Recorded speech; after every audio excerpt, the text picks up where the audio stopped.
Hello friends, வணக்கம். இன்றைக்கி ஒரு சிம்பிளாக ஒரு ஸ்நாக்ஸ் ரெசிபி தான். ஒரு 5 முட்டை வேக வச்சு எடுத்துக்கலாம்.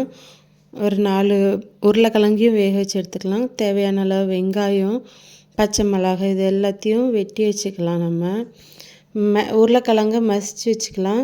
முட்டையை வந்து இந்த மாதிரி கிரேடரில் போட்டு துருவி அந்த இதில் தேங்காய் துருவுற மாதிரி துருவி எடுத்துக்கலாம் கிரேடரில். அப்புறம் கரம் மசாலா, சில்லி சிக்கன் பொடி, கார்ன்ஃப்ளவர், லைட்டாக அரிசி மாவு, கடலை மாவு லைட்டாக வேணுன்னா ஆட் பண்ணிக்கலாம். என்கிட்ட இப்போ இல்லை, அதனால் நான் வந்துட்டு கடலை மாவு ஆட் பண்ணல. அது சேர்த்தாலும் நல்லாயிருக்கும். எல்லாமே ஒரு 2 ஸ்பூன் எடுத்துக்கலாம். காரம் வந்து எவ்வளோ தேவையோ அதுக்கேற்ற மாதிரி காரம். இது எல்லாத்தையும் ஒன்றா ஒரு பாத்திரத்தில் மிக்ஸ் பண்ணிவிட்டு தேவையான அளவு உப்பு போட்டு நம்ம நல்லா பிசைஞ்சிக்கலாம். இந்த மாவெல்லாம் எதுக்கு போடுறோம்னா அப்போ தான் அதெல்லாம் உதிராமல் வரும்.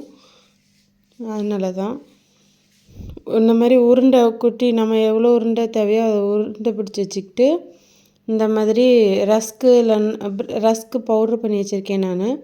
அப்புறம் ஒரு கிண்ணத்தில் ஒரே ஒரு முட்டை லைட்டாக மட்டும் சால்ட் ஆட் பண்ணி பீட் பண்ணி வச்சுட்டு ஃபஸ்ட்டு இதை எடுத்து முட்டையில் டிக் பண்ணிவிட்டு அப்புறம் ப்ரெட் தூளில் முக்கிட்டு நம்ம ஆயிலை ஹீட் பண்ணி நார்மலாக ஸ்லோவில் வச்சு ஹீட் பண்ணிவிட்டு ஒன்று ஒன்றா பொரித்து எடுத்தோம்னா சூப்பரான எக்லேயே ஒரு ஸ்நாக் ரெடி ஃப்ரெண்ட்ஸ்.